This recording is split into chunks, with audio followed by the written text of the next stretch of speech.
Hello, everyone, and as always, I thank you for coming to my talk show, Tell It Like It Is. I'm your host, Morris Man, and my co-host, Joseph Spencer. and today we're going to have a fun topic, a topic that everybody can relate to at some point in their life, and that topic is music. And let me just say this before I turn it over to Joe. Music has always been a very important part of my life. I can recall when I was growing up, there was always music in the house. There was a piano. My mom used to sing. My dad used to sing. I have a brother who sings and looks like Smokey Robinson. It was just, we were a happy clan when it came to our music. And I picked up guitar. I learned how to write songs, arrange, engineer, produce.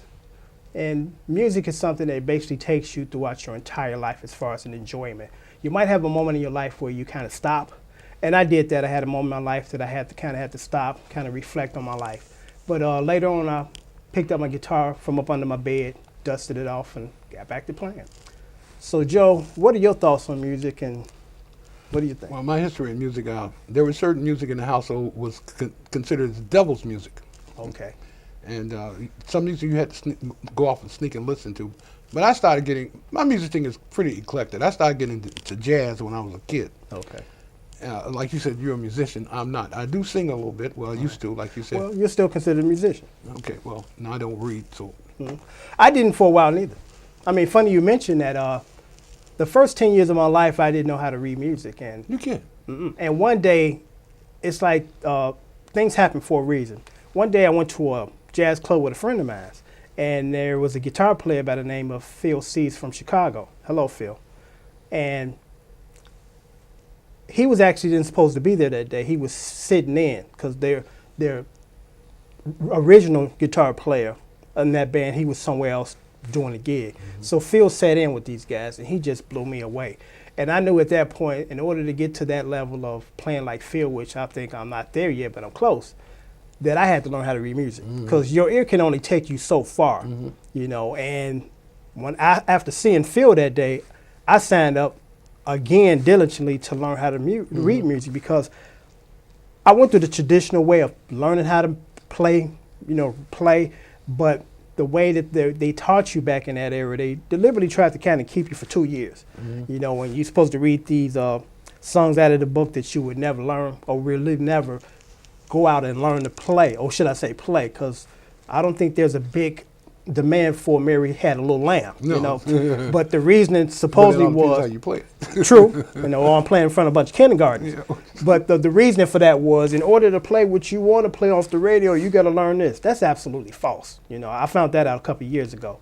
So after going to these classes, I kind of dropped out. Phil researched my desire to learn how to read. And then right after that performance, the next day I got on the phone. I started calling places. I met a guy by the name of, what is his name?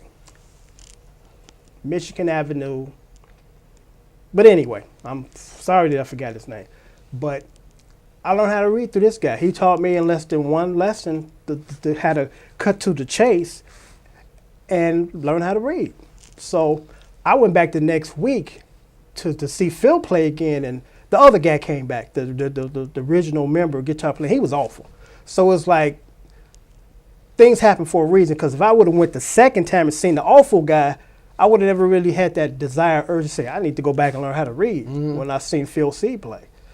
So it's just interesting that things happen for a reason, and Phil was there that day that I came to see this band play, and he just blew me away.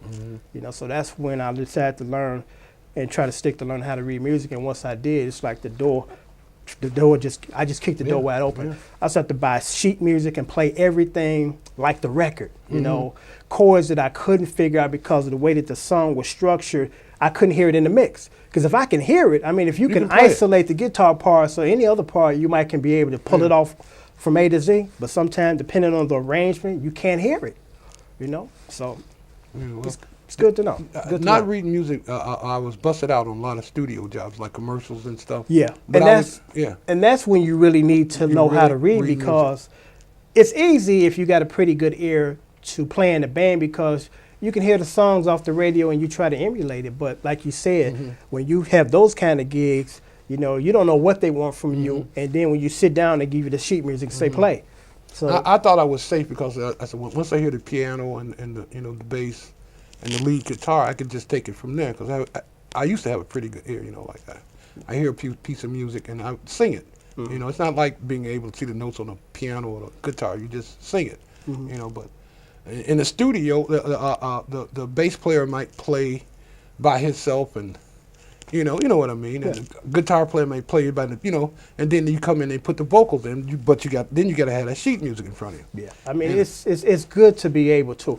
I'm glad I learned in the sequence that I did because I first tried to do it the traditional way, classes, trying to read music, and then I abandoned it and just started to rely on my ear. And my ear became very good. But again, you can only take your ear so far. And then I'm glad that later on I grasped the concept of theory because if I would have learned theory first and didn't develop my ear, I don't think that I would be the musician that I am today. Because I know a lot of musicians that traditionally went that route of let me read first. And once you do that, you don't rely on your ear and you don't develop your ear. Because since I couldn't read at that point, I had to develop my ear. I had nothing else to fall back on. Yeah, but like you said, you had people in your family with musical talent, so it was an inherited thing. My brother and I were the only one in our family could sing, and both of us were artists. I'm a sculptor, and do drawings and stuff, and he did a lot of drawings. I don't know if he could sculpt, because we parted earlier in life.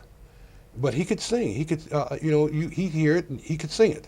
Yeah. Just like my oldest brother. Again, he sings like Smokey Robinson and looks like Smokey Robinson, and the women love him.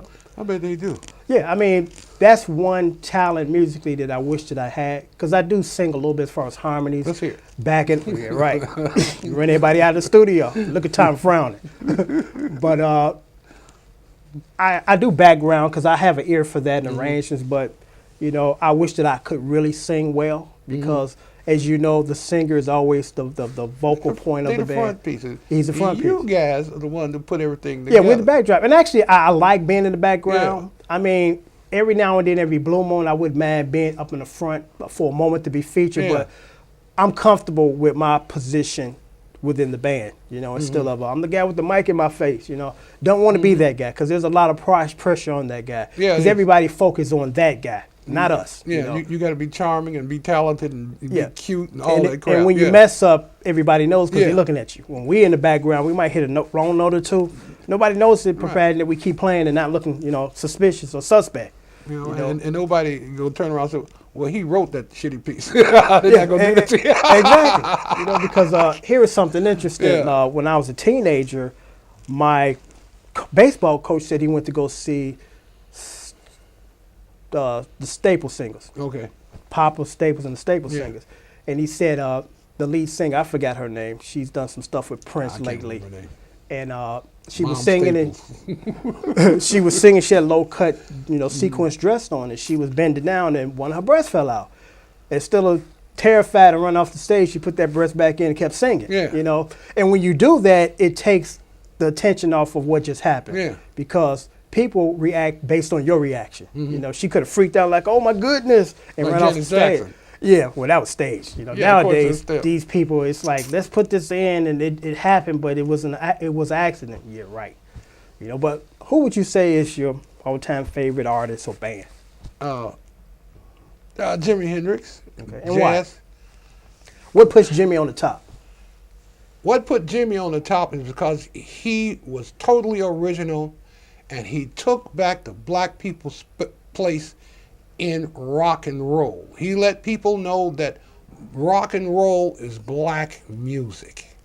Not Elvis Presley or whoever these little white boys was. I'm not president. Right. But he let people know that that's where rock started, with black people. Yeah. Well, I was once told, and it makes sense to me, in order to be successful, regardless of what industry you're in, you got to be either one of these three things: first, best, or difference. Right. Jimmy was first. He was first, and he was different. Yeah, he was different, and he wasn't afraid to say, "Hey, I'm about to do something that it's not expected of a black man to do." And he did it, and he did it extremely well. Jimmy was an unbelievable talent. Right.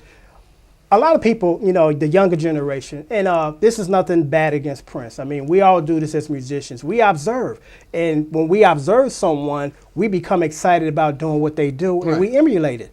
And Prince is a combination of Little Richard, Little Richard, yeah. Jimi Hendrix, and the guitar players from James Brown, JB's. You know, If I'm not mistaken, Jimi Hendrix played with James Brown. yeah, Jimi Hendrix played with James Brown. He played with the Isley Brothers. Mm-hmm. He played with BB King. Mm-hmm. He played with a couple of other people before he decided to do his Become thing. Jimi Hendrix, yeah. Right, become Jimi Hendrix, and he did well. I mean, Jimmy had an ability to just switch over. You know, he started from R&B, rock and roll roots. Then he decided he wanted to do the hardcore acid rock, psychedelic thing. You know, and I like to listen to. You know, because when you think of Jimmy, of course you think of the screaming guitar solos and the feedback, but he was a pretty good acoustic guitar player. He was a wonderful classical guitar player. I had the pleasure of listening to him in 1965 in a little club on Cedric. Jimi Hendrix and Bob Dylan. Yeah. And Jimi Hendrix busted out the acoustic guitar. He was a musician. He was a musician's musician. And what's interesting about Jimi Hendrix is he couldn't read music. He couldn't? Couldn't read a note of music. Yeah, couldn't read a note.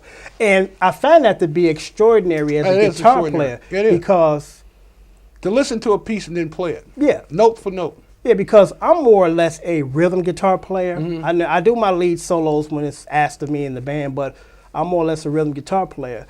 But Jimmy, of course, was more a heavy. He was a good combination of both, but of course, his soloing is what took him to the stratosphere. Oh man, and and what's he so- would live. I heard Jimi Hendrix play live, not mixed, not off a board, just plug it in and play it. Yeah.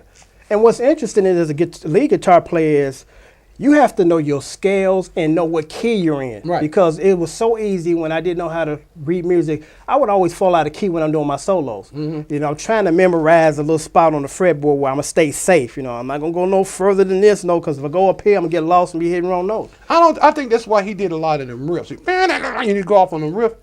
You go off on the wonderful riffs the way he should do. You know, and you go off on those riffs. Who can tell the difference? It just sounds wonderful. Yeah. Okay, as we discuss this topic of music, I wanted to kind of interject and just put this in there because it's very important. Black people are very receiving, very warm, and very inviting, and that's wonderful. And I give you a good example. And I got nothing against these artists. They're actually very talented people, but you know, JT, John B., Alan Thickson, these guys can sing their tails off. They're very talented, and as you notice, their music is geared towards R&B black music. And we accept them. We buy their records, we go to their concerts, and nothing, again, I stress nothing wrong with that. But here's my issue. It's 2013. Where are the black rock bands? Matter of fact, where are the black bands now? You know, and here's the argument that people throw at me when I say this.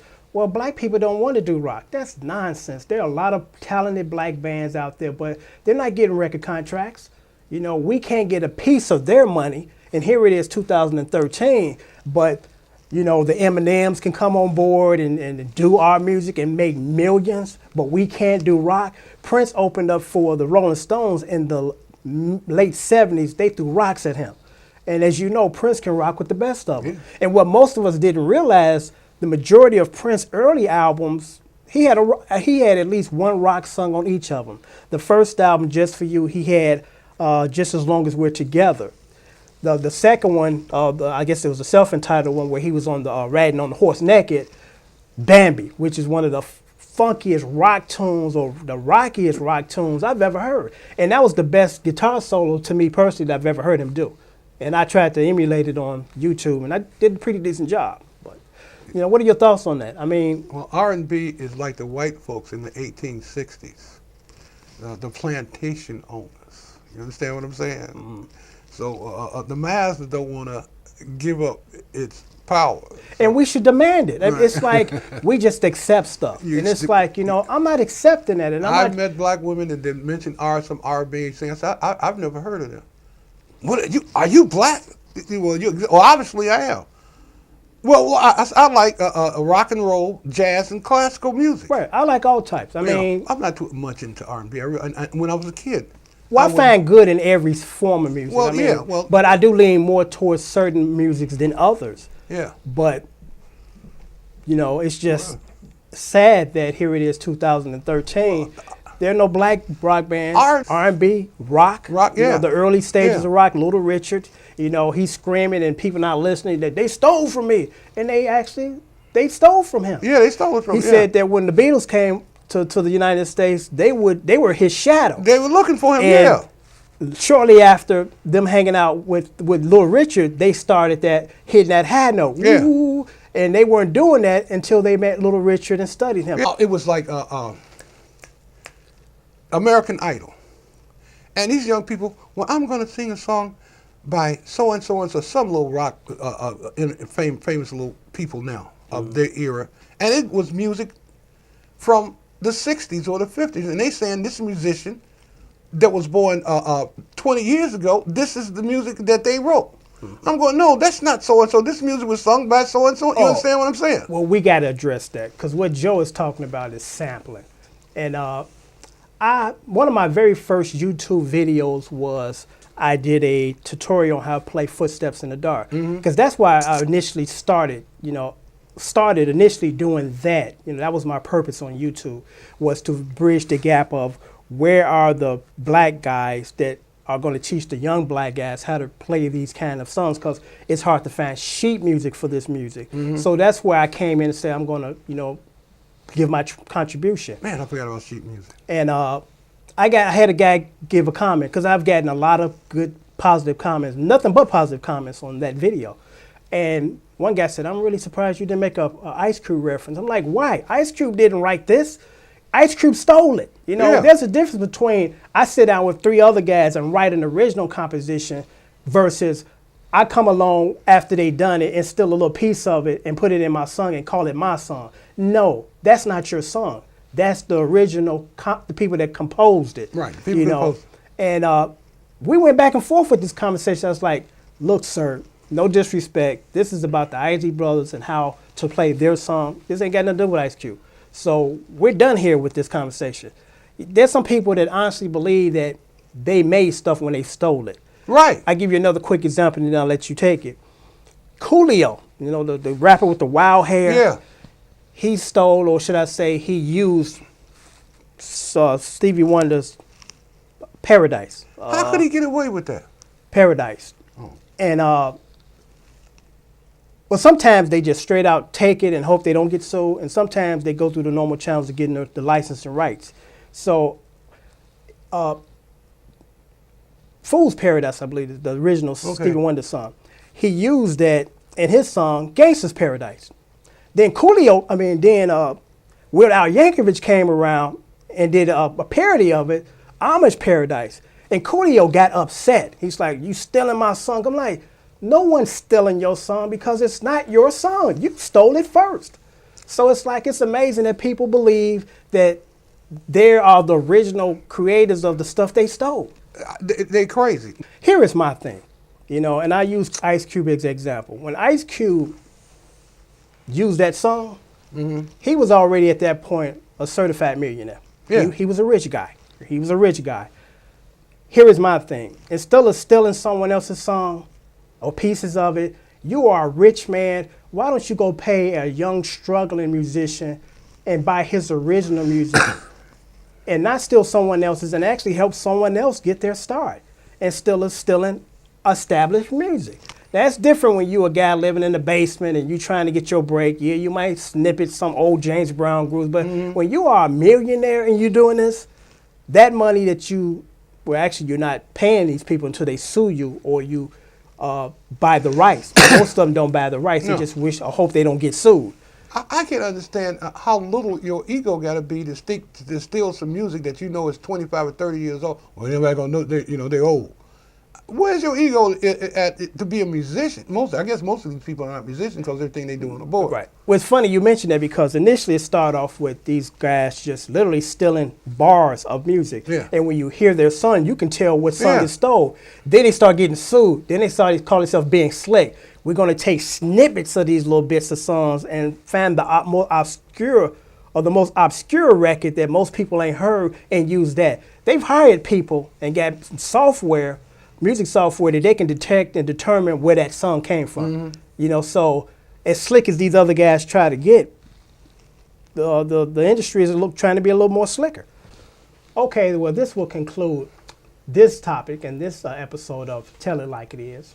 And my name is Morris Mann, and my co-host. I'm Joseph Spencer.